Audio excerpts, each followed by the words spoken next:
11 जून 1971 तीनों लोकों में बापदादा के पास रहने वाले रत्नों की निशानियां। यह कौन सा ग्रुप है? इस ग्रुप को सजाकर क्या बनाया है? बदलकर और बनकर जा रही हैं ना?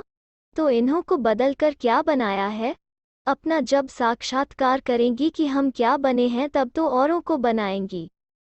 यह ग्रुप समझता है कि हम रूहानी सेवाधारी बनकर जा रहे हैं। सभी अपने को सेवाधारी समझकर सेवा स्थान पर जा रही हो व अपने अपने घर में लौट रही हो। क्या समझ के जाती हो? अगर अपने लौकिक परिवार में जाओ तो उसको क्या समझेंगी? वो भी सेवा स्थान है व सिर्फ सेंटर ही सेवा स्थान है। अगर घर को भी सेवा स्थान समझेंगी तो स्वतः सेवा होती रहेगी। जो सेवाधारी होते हैं उन्हों के लिए हर स्थान पर सेवा है। कहाँ भी रहें, कहाँ भी जावे, लेकिन सेवाधारी को हर समय और हर स्थान पर सेवा ही दिखाई देगी और सेवा में ही लगे रहेंगे। घर को भी सेवा स्थान समझ कर रहेंगे। बुद्धि में सेवा याद रहने से, इस स्मृति की शक्ति से कर्मबंधन भी सहज और शीघ्र खत्म हो जाएगा। इसलिए जबकि सेवाधारी बनके जा रही हो तो हर संकल्प में सेवा करनी है। एक सेकंड व एक संकल्प भी सेवा के सिवाय नहीं जा सकता। इसको कहते हैं सच्चा रूहानी सेवाधारी। रूहानी सेवाधारी तो रूह अथवा आत्मा से भी सेवा कर सकते हैं। जैसे लाइट हाउस एक स्थान पर होते हुए भी चारों ओर अपनी लाइट द्वारा सेवा करते हैं, इसी प्रकार जो सेवाधारी हैं वो भी कोई एक स्थान पर होते हुए भी बेहद सृष्टि के बेहद सर्विस में तत्पर रहते हैं। तो लाइट हाउस और माइट हाउस बनी हो, दोनों ही बनी हो, या लाइट हाउस बनी हो और माइट हाउस अभी बनना है। ज्ञान स्वरूप है लाइट हाउस और योगयुक्त अवस्था है माइट हाउस। तो सभी ज्ञानी तू आत्मा, योगी तू आत्मा बनकर जा रही हो ना कि अभी कुछ रह गया। पूरा श्रृंगार किया, वैसे भी कुमारी अवस्था में स्वच्छता और अपने को ठीक रीति सजाने का रहता ही है। तो यहाँ भाटी में भी पूरी तरह ज्ञान गुणों के श्रृंगार से सजाया है। सजकर जा रही हैं व वहाँ जाकर अभी और कुछ करना है। पूरे अस्त्र शस्त्र से तैयार होकर युद्ध के मैदान में जा रही हैं। जो अस्त्र शस्त्रधारी होंगे वो सदैव विजयी होंगे। शस्त्र शत्रु को सामने आने नहीं देंगे। तो शस्त्रधारी बनी हो जो शत्रु दूर से ही देखकर भाग जाए। सभी ऐसे बने हैं। मधुबन वरदान भूमि के प्रभाव में बोल रही हो व अविनाशी शस्त्रधारी व श्रृंगारी अपने को बनाया है। कल नीचे उतरेंगी तो स्टेज वहीं ऊंची रहेगी। यह भी पक्का कर दो कि कहाँ भी जाएंगे, लेकिन जो अपने आप से अथवा मधुबन के संगठन बीच, ईश्वरीय दरबार के बीच जो प्रतिज्ञा की है वो सदा कायम रहेगी। ऐसी अविनाशी छाप हरेक ने अपने आप को लगाई है। निश्चय की विजय अवश्य है और हिम्मत रखने वालों की बापदादा और सर्व ईश्वरीय परिवार की आत्माएं मददगार रहती हैं।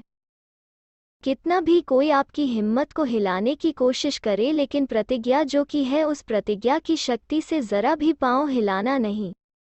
पांव कौन से? जिस द्वारा याद की यात्रा करते हो, चाहे सृष्टि क्यों न हिलावे, लेकिन आप सारे सृष्टि की आत्माओं से शक्तिशाली हैं। एक तरफ सारी सृष्टि हो, दूसरी तरफ आप एक भी हो, तो भी आपकी शक्ति श्रेष्ठ है, क्योंकि सर्वशक्तिमान बाप आपके साथ ही हैं। इसलिए गायन है शिव शक्तियाँ। जब शिव और शक्तियाँ दोनों ही साथी हैं तो सृष्टि की आत्माएं उसके आगे क्या हैं?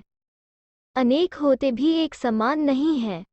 इतना निश्चय बुद्धि व प्रतिज्ञा को पालन करने की हिम्मत रखने वाली बनकर जा रही होना। प्रैक्टिकल पेपर होगा। थ्योरी का पेपर तो सहज होता है। किसको सप्ताह कोर्स कराना व म्यूजियम या प्रदर्शनी समझाना है थ्योरी का पेपर। लेकिन प्रैक्टिकल पेपर में जो पास होते हैं वही पास विद ऑनर होते हैं।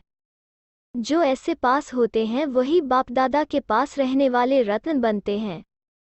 तो पास में रहना पसंद करती हो व दूर से देखना पसंद आता है? पास विद ऑनर बनेंगे, यह भी हिम्मत रखनी है ना। इस हिम्मत को अविनाशी बनाने के लिए एक बात सदैव ध्यान में रखनी है। कोई भी संगदोष में अपने को लाने के बजाय बचाते रहना। कई प्रकार के आकर्षण पेपर के रूप में आएंगे, लेकिन आकर्षित नहीं होना। हर्षितमुख हो पेपर समझ पास होना है। संगदोष कई प्रकार का होता है। माया संकल्पों के रूप में भी अपने संग का रंग लगाने की कोशिश करती है। तो इस व्यर्थ संकल्पों के व माया की आकर्षण के संकल्पों में कभी फेल नहीं होना। और फिर स्थूल संबंधी का संग, उसमें न सिर्फ परिवार का संबंध होता है लेकिन परिवार के साथ साथ और भी कोई संबंध का संग। सहेली का संग भी संबंध का संग है। तो कोई भी संबंधी के संग में नहीं आना, कोई के वाणी के संगदोष में भी नहीं आना। वाणी द्वारा भी उल्टा संग का रंग लग जाता है, इससे भी अपने को बचाना। और फिर अन्न का संगदोष भी है। अगर कभी भी किसके भी समस्या अनुसार वह कोई संबंधी के स्नेह के वश भी अंदोष में आ गई तो यह अन्न भी अपने मन को संग के रंग में लगा देता है। इसलिए इससे भी अपने को बचाते रहना। कर्म का संग भी होता है, इसलिए इससे भी अपने को बचाते रहना, तब पास विथ ऑनर बनेंगी। संगदोष के पेपर में पास हो गई तो समझो समीप आ सकती हो। अगर संगदोष में आ गई तो दूर हो जाएंगी। फिर न निराकारी वतन में, न अभी संगमयुग में, न भविष्य में पास रह सकेंगी। एक संगदोष तीनों लोकों से दूर हटा देता है। एक संगदोष से बचने से तीनों लोकों में, तीनों कालों में बाप के समीप रहने का भाग्य प्राप्त कर सकती हो। इस ग्रुप को बाप दादा हंसों का संगठन कहते हैं। हंसों का कर्तव्य व स्वरूप क्या होता है? हंसों का स्वरूप है प्योरिटी और कर्तव्य है सदैव गुणों रूपी मोती ही धारण करेंगे। अवगुण रूपी कंकड़ कभी भी बुद्धि में स्वीकार नहीं करेंगे। यह है हंसों का कर्तव्य। लेकिन इस कर्तव्य को पालन करने के लिए बाप दादा से सदैव आज्ञा मिलती रहती है। वो कौन सी आज्ञा? जिस आज्ञा का आपका चित्र भी बना हुआ है।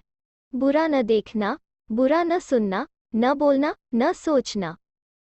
अगर इस आज्ञा को सदैव स्मृति में रखेंगे तो फिर सच्चा हंस बनकर बाप जो सर्व गुणों का सागर है, सागर के किनारे पर सदैव बैठे रहेंगे। तो अपनी बुद्धि को सिवाय ज्ञान सागर बाप के और कहाँ भी ठिकाना न देना, क्योंकि हंसों का ठिकाना है ही सागर। तो अपने को हंस समझकर अपनी प्रतिज्ञाओं को पालन करती रहना। समझा? मोती और कंकड़ दोनों को छांटना सीखा है। कंकड़ क्या होता है, रत्न क्या होते हैं? नॉलेजफुल तो बनी हो ना। अब देखेंगे यह हंस क्या कमाल कर दिखाते हैं। हंसों का संगठन न चाहते हुए भी अपने तरफ आकर्षित करता है। तो संगदोष से बचना है और ईश्वरीय संग में रहना है। अनेक संग छोड़ना, एक संग जोड़ना है।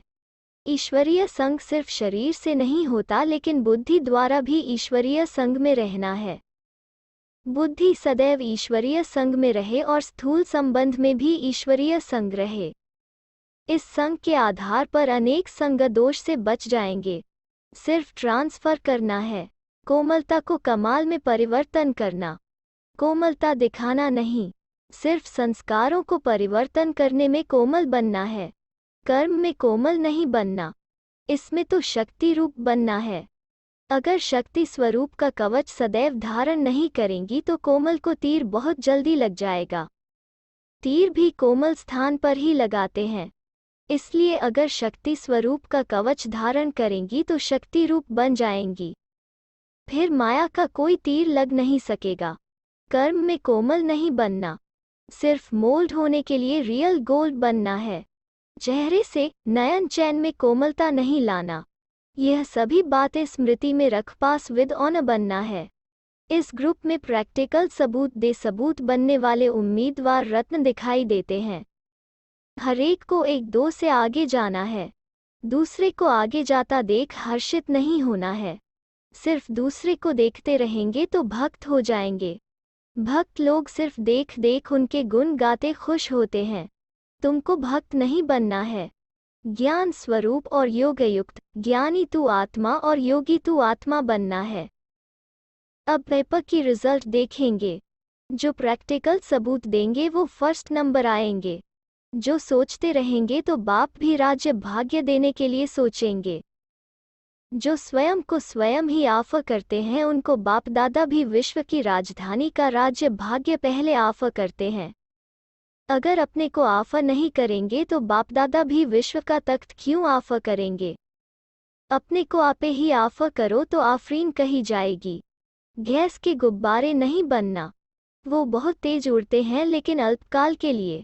यहाँ अपने में अविनाशी एनर्जी भरना, टेम्पररी ऑक्सीजन का आधार नहीं लेना।